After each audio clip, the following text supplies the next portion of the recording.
Well, welcome to our first ever TOG Talk. We'll see how many times I'll say that. It's very hard to say, but I like the branding for it. So I'm here with two folks that I've never met in person, but we've had a lot of conversations online, and I'm really excited about having a chat with you, especially because I've been following your work for a long time now, and commenting on stuff and having side conversations on Facebook and whatnot, but here to officially get to know each other a little bit better through this conversation. And really excited to hear about your experiences and your knowledge that you can share with the audience here. So with that, we're going to start off with just some introductions. So introduce yourselves for me and maybe a little bit about your backgrounds. Sure. I'm Erica. And I'm Jake.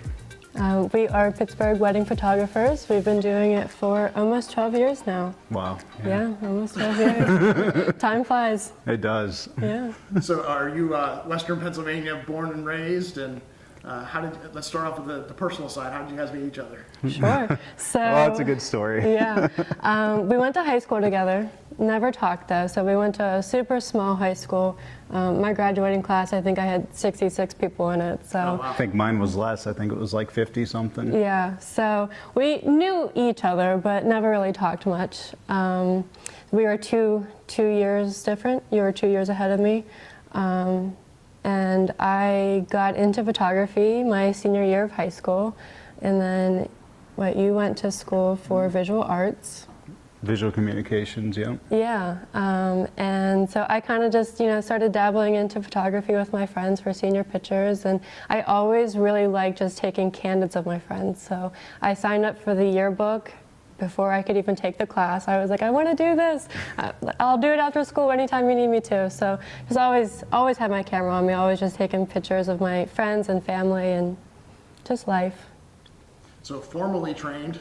Informally trained? Yes. So self-taught, but mostly from him because, Yeah, it's a funny story how we actually met, because I was going to school for visual communications, which with a main focus of graphic design. Okay. And I was going to start like a graphic design business, and I wanted some headshots. So then I contacted her. Yeah, so this was after we had graduated high school. I went off to college, and he reached out to me and he was like, hey, I'm graduating and I need some headshots for my website, and would you be interested? And I'm like, sure, that sounds great, We set up the session and everything, and then we started talking, kind of a little bit more personal, and then he's like, do you want to go to dinner with me? And I'm like, okay, sure. And everybody's telling me, they're like, Erica, he's asking you on a date. I'm like, no, it's just a business meeting.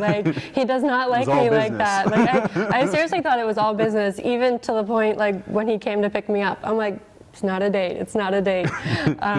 So yeah, we went out to dinner and we just really hit it off. I don't even think we talked about photography or business at all during that time. No. So you didn't ask the critical question, Nikon versus Canon. No. No. To tell you the truth, she never did those headshots of me. Yeah. Yeah, so it went so well, and It might have been a ploy, right? Yeah, I found out at least a year later that he never really wanted the headshots, but if they happened, that was just a bonus. Brilliant. I don't know if we can get to. Okay, we gotta hold on. So I'm hanging out with her. That. It's not encouraged. We're not giving that as advice here today. But. Don't lie, no. So I'm hanging out with her in her dorm, and it was a Canon camera that she had. And I'm really interested in it, so I'm playing around with it, and I'm like, I think I really like this, and I just started getting more into it and more into it. I worked at Best Buy at the time, so I was all around technology. It was my favorite job, to be honest, just selling technology, and I was playing with cameras, and there was a Nikon that was for sale, and it was a D90, DSLR. And they sold it to me for about $400, and that's way off what the retail price was back then. So then that's how we got into the Nikon cameras, and we've been with them ever since. Yeah. So, Erica, it was for fun with friends at first, but when did you know that it was going to be something you wanted to pursue as a business or pursue as a money earning opportunity? Sure. I think it just naturally came to me. I really enjoyed taking my friends' senior pictures. So I kind of got into the business aspect around that time, I would say. And then I just really enjoyed it and didn't want to stop. So definitely my senior year of high school, that's when I started to really dig into the business side of it and start to make money off of it. That's awesome. Yeah. And then when did the official partnership, or was it always a tag team with photography, or was it Jake came in later into the mix, or how did that work out? I would say a little bit later. I kind of started mostly just myself for a little bit, but we actually opened E&J Photographers 2 months after dating. So literally 2 months after meeting each other, we're like, let's start a business. Let's start a business. It's like all backwards, pretty much. Yeah. We're like, it was backwards. but it was cool. It was meant to be, you know? Yeah. And here we are 12 years later. Yeah. So did you start off in weddings, and if not, how did you kind of evolve into doing weddings? Yeah, so in college, I got a job working at Picture People. So it was a studio inside of the mall, and kind of just taking more like kid pictures and families, that kind of stuff. And I met this wonderful woman named April. She was my manager, and she believed in me from the very beginning. Like, my work probably wasn't the best, but she was like, "You're amazing, like, I love you." So once I kind of got out of college and him and I started our business, didn't really know what direction I wanted to go with photography. Like, I didn't find my niche at that point. And I was kind of talking to her about it, and she's like, "I'm gonna do this wedding for a friend. Do you want to shadow me and come along and just see if you like weddings?" So I was like, "Sure, I have no idea what I'm getting myself into, but okay." And we shot together, and I had a great time, and it just really reminded me of when my grandma used to take me to weddings, and we'd just like be dancing on the dance floor and having a great time. And I think I just fell in love with weddings at that time, and we just naturally kind of took off on it. Like, we never even sat down and was like, "Do you want to do weddings?" It just kind of like unfolded. So and no just strategic plan, business development session where you're like, "Okay, this is the niche, this is an open market, and there's less people in this, and there's good money." You're just like, "Oh, it's just." we were very young. Yeah, I mean, when we started our business, I was what, 19? Yeah, I was 21. And I never sat down and was like, "Okay, we're gonna do this and this." Nope, it just naturally unfolded and really just took off from the beginning.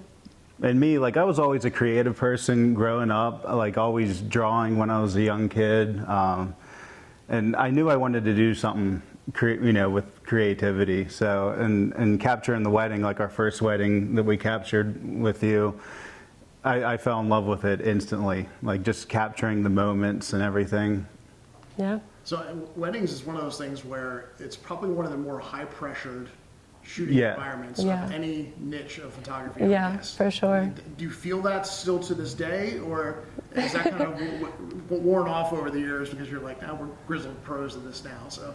A little bit of both, huh? Yeah, there's times, there like before the wedding, there's the nerves go up sometimes. It's all natural. You feel like a newbie all over again. Which is totally normal. Yeah. But yeah, we definitely have a flow state now. Yeah. But weddings, you never know what you're gonna experience. You go into the day and it's like, okay, what kind of lighting are we gonna have? What kind of situations? Is it, how's the schedule gonna go? So you have to be very adaptable. Yeah. I hope it's sunny, but then it's overcast. Yeah. It's not gonna rain, but it's Pittsburgh, so it's not gonna rain. Yeah. And it's pretty much working with the environment too. Yeah. Like if it's raining, there might be a creative way to capture that and to tell their story. Yeah. It's a lot of thinking on the go. So do you think it's one of the things that really is important for, if you look at how to succeed as a wedding photographer? Is it that something that can be adaptable and think on their feet? Is there things like just patience or communication skills? What do you think are some of those core skills that are important to be successful in being a wedding photographer? I'd say all of what you just said for sure. Yeah. Very adaptive, thinking on the go. Your communication skills have to be good. You have to listen, patience. And work really well under pressure because things are go, go, go. It's fast. Nonstop. It's super fast. And not just is it go, go, go, but you're also dealing with so many different lighting conditions all at the same time, and then talking to people and still being, upbeat, and it's a lot. And you're doing inside a dark church, and then you're outside in the sun, and then you're at a wedding the reception venue, it's Yeah. probably radically different, but has dramatic lighting of some sort probably, right? And Yeah.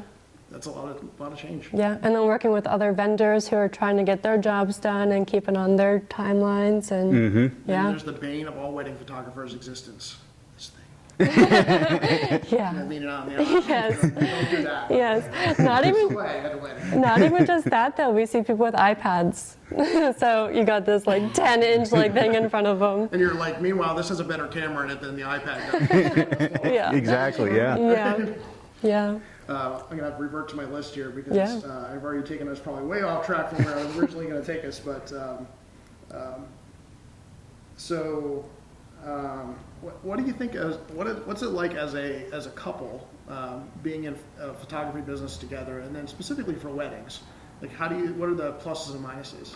More so the pluses, but Well, we got to the point where we can read each other's minds, you know, telepathic communication Pretty much, yeah. Like I'll be on one side of the dance floor, he'll be on the other, and if he needs me to move the light, like I can just see it in his mind, like that's where I need to go with it. Yeah, we work That's very pretty well cool. together. There's no one else I'd ever want to do it with. Yeah, me too. It helps that you have a guy and a girl, so you know I like to stick with the brides and her bridesmaids while they're getting ready, and then he ventures off to hang out with the guys and get them getting ready. So that's cool because you can really see your Yeah. wedding from, you know, every perspective. I imagine too, like, you know, there's a lot of wedding photographers will hire second photographers. Yeah. But in this case, you guys have that second kind of built in. Yeah, Package deal. exactly. Yeah, Package deal. Do you ever alternate on who's like the first and who's the second, or is it pretty split on like what you're doing for the day, or is? I would say it's pretty much equal. Sometimes, yeah. I would say 50-50.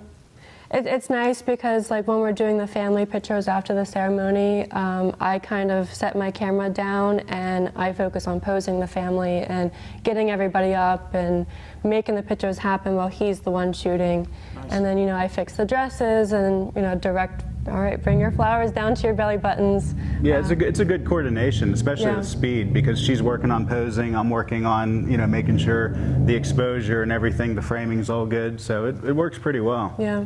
Now, obviously, you're unique individuals, so you probably each have your own unique eye when it comes to photography and composition Yeah. and whatnot. But it's probably still easier as a couple than having an outside second shooter, or maybe Yeah. the second shooter changes all the time based on their availability, to have that kind of built-in duo.